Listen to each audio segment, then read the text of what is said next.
Bienvenida, bienvenido a este análisis en profundidad. Hoy tenemos sobre la mesa un material que, bueno, a primera vista parece de lo más simple. Es la transcripción de un vídeo de YouTube para practicar conversaciones en inglés. Son, pues, docenas de diálogos muy cortos que simulan un día cualquiera.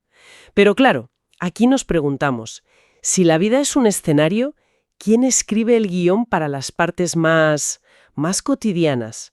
Nuestra misión hoy es precisamente esa, analizar estas conversaciones para descubrir las reglas no escritas, ¿no?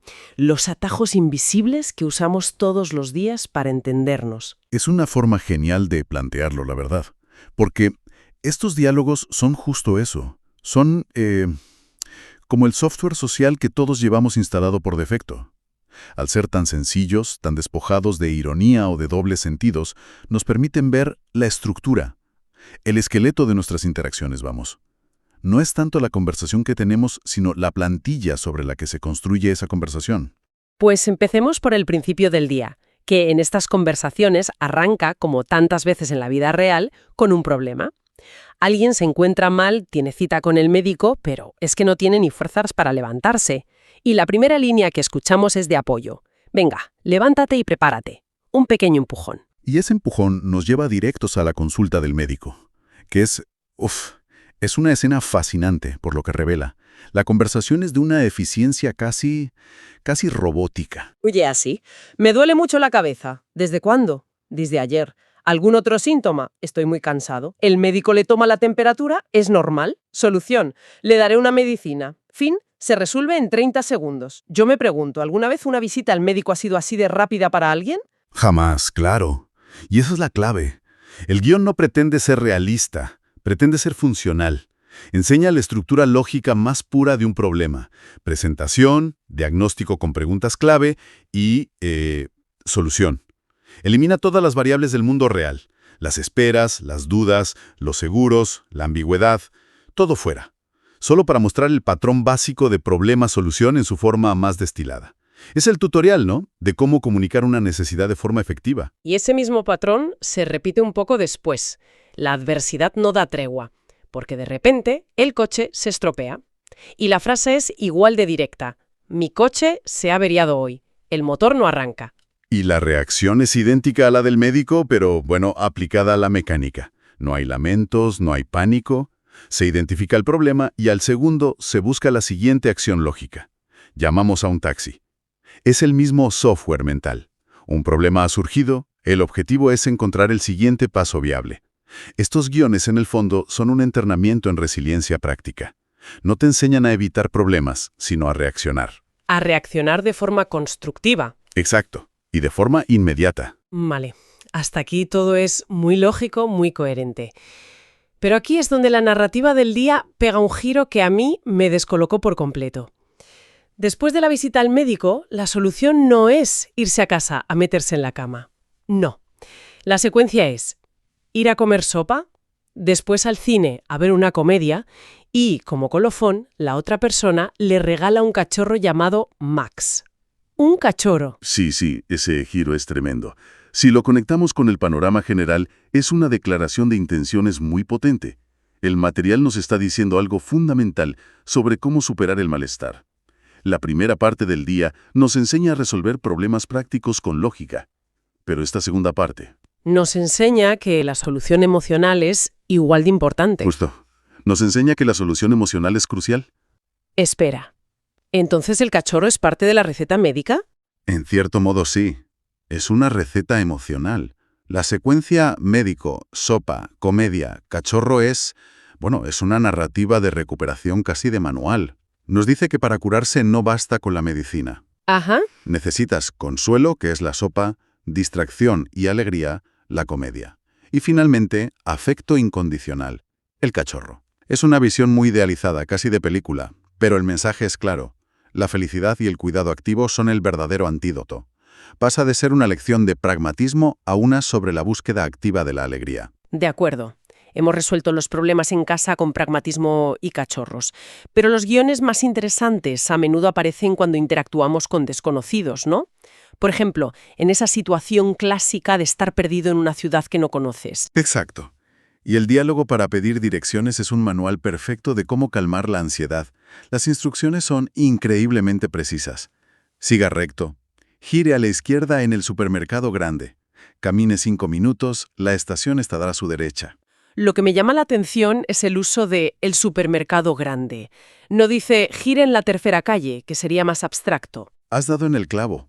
Porque cuando estamos perdidos, nuestro cerebro no quiere un mapa abstracto, quiere un ancla. El supermercado grande es un ancla visual, algo inconfundible que puedes buscar. 5 minutos es un ancla de tiempo. Te da una idea del esfuerzo que te queda. Ya. Y hasta añade una última confirmación. Verá un gran letrero azul. Cada instrucción está diseñada no solo para guiar, sino para dar seguridad, para construir un mapa mental sencillo y verificable en la cabeza de la otra persona. Es comunicación diseñada para reducir el estrés, vamos. Y de estar perdidos en la calle, nos subimos al transporte público, donde el guión cambia por completo. La conversación para comprar un billete de autobús es el epítome de la transacción. ¿Cuánto cuesta? $2. ¿Puedo pagar con tarjeta? Sí. ¿Este autobús para en la calle principal? Sí, es la tercera parada. Es casi como hablar con una máquina. Es comunicación puramente instrumental. Cada frase es una consulta a una base de datos. No hay espacio para la ambigüedad. Pero, y aquí viene lo interesante, justo al final de esa interacción tan fría, el conductor añade, le avisaré cuando lleguemos. Cierto. Ese pequeño detalle lo cambia todo. Lo cambia todo, ¿verdad? Es un gesto mínimo, que no era estrictamente necesario para la transacción, pero que humaniza por completo la interacción. Es como una pequeña gota de aceite en el engranaje social. Reconoce que al otro lado no hay una máquina, sino una persona. Una persona que podría estar nerviosa o despistada. Eso es. Ese le aviso es el recordatorio de que incluso en las interacciones más funcionales hay un pequeño espacio para la amabilidad. Y ese espacio es lo que hace que el sistema funcione mejor para todos.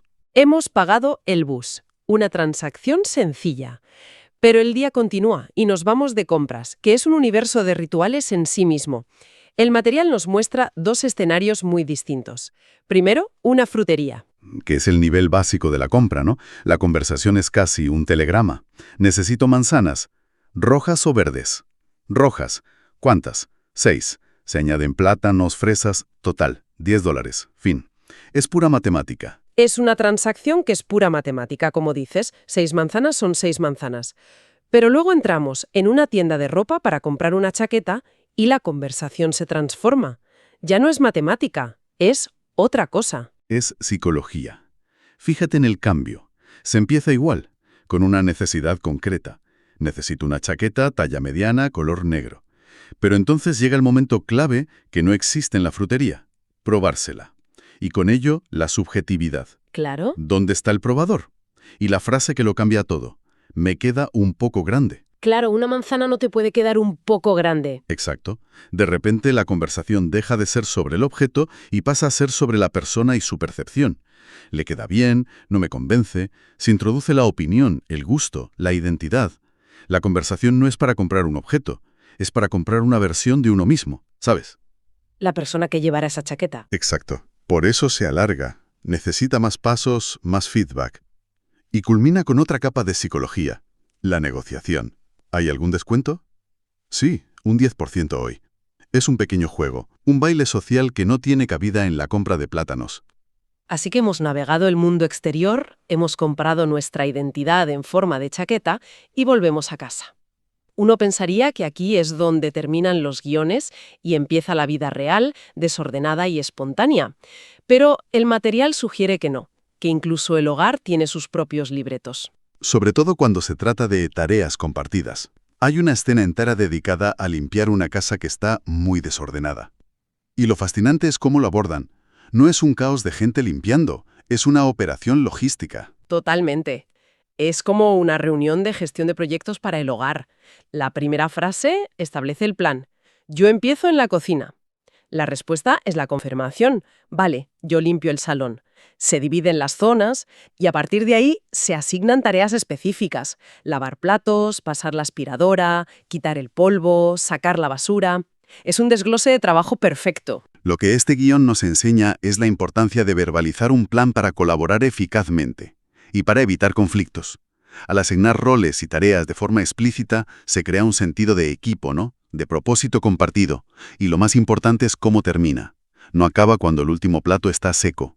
Acaba con la frase: nos merecemos un descanso, prepararé un poco de té. El cierre del proyecto. Precisamente, es la recompensa, el reconocimiento del esfuerzo mutuo. Refuerza esa idea cultural del trabajo seguido del merecido descanso. No se trata solo de ejecutar la tarea, sino de cerrar el ciclo, de reconocer el trabajo y celebrarlo juntos. Convierte una tarea tediosa en un logro compartido. Y esa colaboración, ese baile, continúa en la cocina para preparar la cena. Van a hacer pasta. Y de nuevo, el guión es de una sincronización asombrosa. Si la limpieza era sobre dividir el espacio, la cocina es sobre sincronizar un proceso en el tiempo. Es una receta verbalizada. La conversación es una sucesión de acciones coordinadas. Yo cortaré las cebollas, yo cortaré los pimientos, yo rallaré el queso. Mientras uno hace una cosa, el otro hace otra, pero todo está comunicado para que las partes se unan en el momento justo. Es como si la propia conversación fuera el libro de recetas. En la mejor forma de verlo, sí. Demuestra que la comunicación no es solo para pedir cosas o dar información, sino que es la herramienta fundamental para crear algo juntos. Descompone una tarea compleja como cocinar en una serie de pasos sencillos y asignados que se ejecutan en paralelo. Es la manifestación de la colaboración en tiempo real. Entonces, si damos un paso atrás y miramos el día completo, ¿qué nos dice todo esto? Porque hemos pasado de un dolor de cabeza a cocinar pasta, pasando por un cachorro y una chaqueta nueva. Pues nos dice que gran parte de lo que consideramos vida social se apoya en una estructura de guiones y patrones predecibles. Son los atajos que hemos desarrollado como sociedad para que las cosas funcionen. Nos permiten resolver problemas, comprar, movernos y colaborar con un mínimo de fricción. Son los cimientos. Y sobre esa base, Exacto. Sobre esa base de eficiencia predecible es donde luego podemos permitirnos construir las conversaciones más complejas, personales y espontáneas. así que volviendo a la pregunta del principio, ¿quién escribe estos guiones? La respuesta sería la cultura, ¿no? La experiencia colectiva. Sin duda. Son el resultado de miles de años de personas intentando colaborar sin discutir todo desde cero cada vez. Claro. Y la simplicidad de este material de aprendizaje no es una debilidad, es su mayor fortaleza. Al eliminar todos los matices nos deja ver el código fuente de la interacción social. Nos muestra las reglas no escritas que todos seguimos, la mayoría de las veces sin ni siquiera darnos cuenta. Y esto nos deja con una idea final para darle vueltas. Estos guiones son increíblemente útiles, son el aceite que lubrica la maquinaria de la vida diaria. Pero también pueden ser una trampa. Nos hacen la vida más fácil, pero también pueden lijar las asperezas, los momentos inesperados que dan lugar a una conexión real. Esa es la gran paradoja. El verdadero desafío de la comunicación no está en aprenderse el guión de memoria. El verdadero arte está en saber cuándo es el momento de salirse de él, cuándo ignorar la fórmula de la transacción eficiente para preguntar de verdad cómo estás, o cuándo dejar de lado el plan de limpieza para tener una conversación importante. La pregunta que queda flotando es: ¿cuántas oportunidades de conexión genuina perdemos cada día por seguir el guión al pie de la letra?